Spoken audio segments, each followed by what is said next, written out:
안녕하십니까. 광주 전남권 뉴스입니다. 총선을 1년가량 앞두고 민주당을 향한 텃밭 민심의 경고등이 켜졌습니다. KBS 광주총국이 광주 시민들을 대상으로 주요 현안에 대한 여론을 조사했는데요.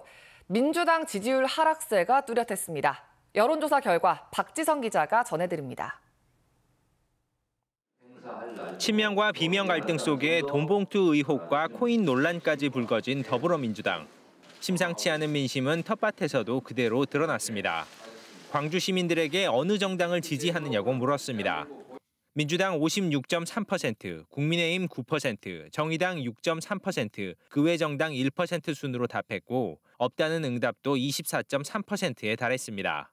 3월 조사와 비교하면 국민의힘은 큰 변동이 없었지만 민주당은 5.1%포인트 하락했는데 그만큼 정의당 지지층과 무당층이 늘었습니다.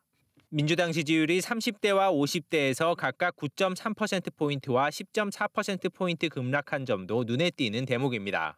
반면 이재명 대표 직무수행 평가는 잘하고 있다 52.4%, 잘못하고 있다 38.7%로 지난 조사보다 오차 범위 내에서 긍정평가가 올랐습니다. 또 이재명 체제로 내년 총선을 치르는 것을 어떻게 생각하냐는 질문에는 찬성 59.5%, 반대 30.4%로 찬성 답변이 개인과 당 지지율보다 높았습니다. 현 국회의원의 재선 여부도 물었습니다. 다른 인물 당선 59.7%, 한 번 더 당선 23%, 모름 응답 거절 17.3%로 교체론이 여전했습니다. 또 윤석열 대통령의 직무수행 평가는 잘못하고 있다 82.6%, 잘하고 있다 10.8%, 어느 쪽도 아니다 1.3%로 나타났습니다. KBS 뉴스 박지성입니다.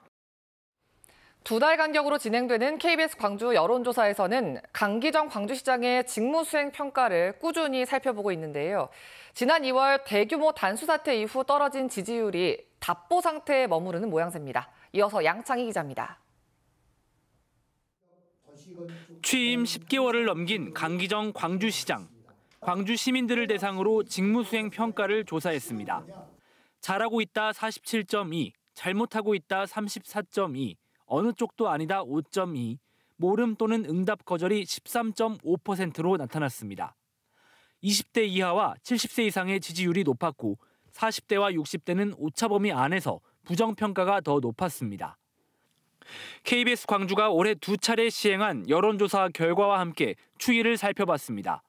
1월 조사에서는 긍정평가가 55%를 기록했는데 대규모 단수 사태 이후인 3월에는 46.9%로 떨어졌고 5월에는 이 수준을 유지했습니다. 3월과 비교하면 30대 이하는 지지율이 올라갔고 40에서 60대는 오차 범위 안에서 떨어졌습니다. 긍정, 부정 평가의 이유를 자유롭게 말해달라고 묻자 다양한 답변이 나왔습니다. 긍정 평가에 관해서는 최대 현안인 군공항 이전 문제를 잘 해결하고 있어서라는 답변이 8.9%를 기록했고 구설수가 없다, 소통을 잘했다는 응답이 뒤를 이었습니다. 부정평가의 이유로는 시민 소통이 제대로 이루어지지 않았다 7%, 협의가 부족했다 3.7%, 의견 수렴 과정이 없었다 1.8% 등 소통 부족이 잇따라 지적됐습니다. 수자원 관리를 못해서라는 응답도 4%를 기록했습니다. 이번 조사에서는 호남 출신 장내 정치 지도자가 누구라고 생각하는지도 주관식으로 물었습니다. 호남 출신이라는 조건과 관계없이 이재명 민주당 대표가 11.1%로 가장 많은 응답을 기록했고 이낙연 민주당 전 대표는 10.6%를 얻었습니다. 이번 조사는 KBS 광주총국이 한국갤럽에 의뢰해 지난 10일과 11일 광주에 사는 만 18세 이상 남녀를 대상으로 휴대전화 가상번호를 활용한 전화 면접 방식을 통해 조사했습니다. 804명이 답해 응답률은 12.8%, 표본 오차는 95% 신뢰 수준에 플러스 마이너스 3.5%포인트입니다. KBS 뉴스 양창입니다. 김영록 전남지사가 광주 군공항을 무안국제공항으로 이전해야 한다고 처음으로 언급했습니다. 김 지사는 담화문 발표를 통해 무안군이 서남권 발전을 위해 광주 민간공항과 군공항이 함께 무안공항으로 이전되는 것을 대승적 차원에서 수용해 줄 것을 촉구했습니다.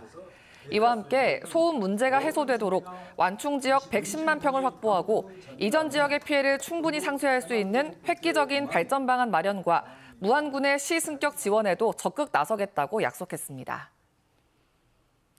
5.18 부상자회와 공로자회는 5.18 교육관 위탁운영 공모에 부상자회가 우선 협상 대상자로 선정됐지만 강기정 광주시장 등의 부당한 지시로 취소됐다며 강 시장과 담당 공무원, 5.18 기념재단 상임이사 등 6명을 직권남용 등의 혐의로 검찰에 고소했습니다.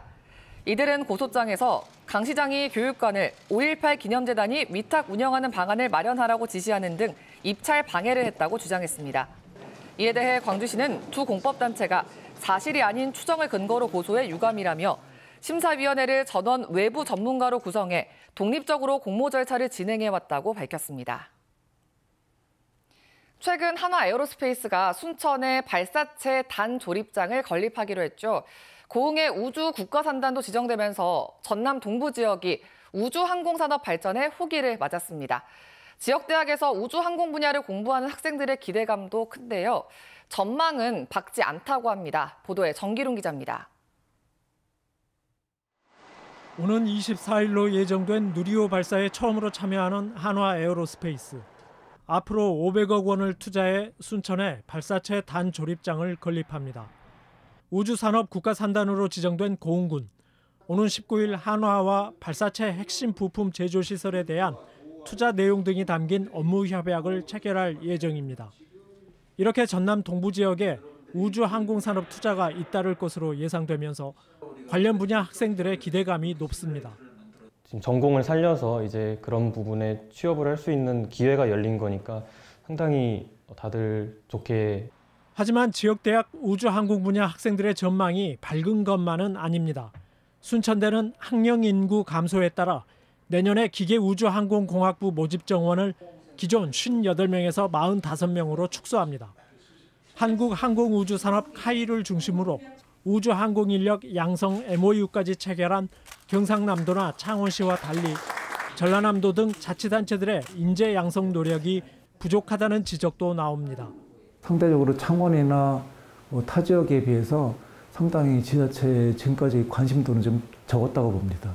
순천시는 기업 대학 간 연계 방안을 고민하고 있다고 말합니다. 인턴제를 병행해서 한다든지 순천시에서는 행정적인 부분을 지원하는 거죠. 지역 정치권에서는 반도체 인력 양성을 위해 수도권 일부 대학에 반도체 계약학과를 만든 것처럼 지역 대학도 한화에어로스페이스와 연계한 계약학과를 설치할 필요가 있다고 조언합니다. KBS 뉴스 정길훈입니다. 전라남도의회가 정부와 여당이 한국에너지공대를 위태롭게 몰아가고 있다고 비판했습니다. 전남도의회는 성명을 통해 정부는 지난 3월 표적감사에 이어 이번에는 출연금 재검토 발언으로 또다시 한국에너지공대를 흔들고 있다며 이 같은 행위를 즉각 중단하고 한국에너지공대에 대한 출연금을 계획대로 이행하라고 촉구했습니다. 전남도 의원 61명 가운데 국민의힘 전서연 의원은 성명에 참여하지 않았습니다. 일제 강제동원 시민 모임은 외교부가 고령의 강제동원 피해자들에게 일방적인 접촉을 시도하고 있다고 비판했습니다. 시민 모임은 성명서를 내고 그제 오후 외교부 측 관계자 3명이 아무런 약속도 정해지지 않은 상태에서 강제동원 피해자 양금덕 할머니와 이춘석 할아버지 댁을 찾아가는 무례를 범했다고 비판했습니다.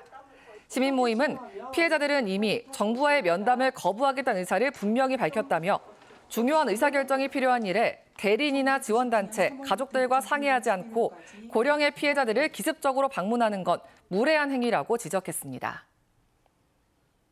광주 교육희망 네트워크와 광산구 교육희망 네트워크, 청소년 노동인권 네트워크 등 3개 단체는 광주시 교육청 시민협치 설립 추진단으로부터 일방적인 사무실 계약 만료를 통보받았다며 교육청에 감사를 청구했습니다.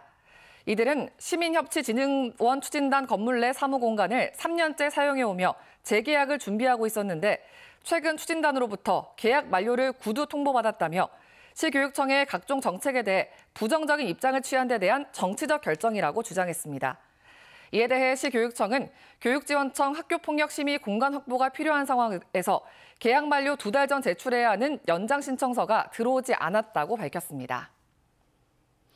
전라남도 교육청이 지난 12일 여수 한 초등학교 강당에 벽체 구조물 낙하 사고를 계기로 전남 지역 모든 학교에 대한 특별 안전점검을 벌이기로 했습니다. 도교육청은 전남 지역 다목적 강당 775곳을 대상으로 긴급 점검을 벌여 위험 요소가 확인될 경우 정밀 진단을 진행할 계획입니다.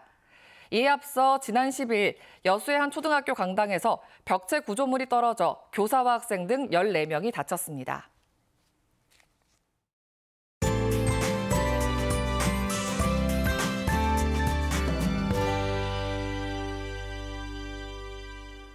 오늘은 어제보다 더 덥겠습니다. 한낮 기온이 내륙을 중심으로 30도 이상으로 기온이 오르겠습니다. 광주 32도, 구례 33도, 영암 30도 등으로 어제보다 2에서 5도가량 높은데요. 7월 말에 여름 더위가 예상됩니다. 하늘도 대체로 맑겠습니다. 다만 아침까지 전남 해안 지역은 안개로 인해서 가시거리가 200m 안팎으로 짧게 나타나겠습니다. 오늘 광주 전남 지역은 미세먼지 농도도 보통 수준으로 대기질 깨끗하겠고요. 낮 동안에는 강한 햇볕에 자외선 지수 매우 높음, 오존 나쁨 단계 예상됩니다. 자외선 차단제 꼼꼼하게 바르시고요. 낮 시간대 무리한 바깥 활동은 피하시는 게 좋겠습니다. 지역별 기온 살펴보겠습니다. 아침 기온 어제보다 1에서 4도가량 높게 시작하고 있고요. 한낮 기온 나주와 화순 31도로 덥겠습니다. 여수의 낮 최고 기온 26도, 곡성 32도로 평년 기온보다도 4에서 8도가량 높겠습니다. 목포의 한낮 기온 27도, 강진과 장흥 29도까지 오르겠고요. 신안을 비롯한 도서 지역은 23도에서 27도가 예상됩니다. 바다의 물결은 전해상에서 비교적 잔잔하겠지만 바다 안개가 짙게 끼겠습니다. 내일까지 덥겠고요. 모레는 흐리고 전남 남해안 지역에 비가 내리면서 더위가 주춤하겠습니다. 날씨였습니다. 5월 16일 뉴스광장 마칩니다. 시청해주신 여러분 고맙습니다.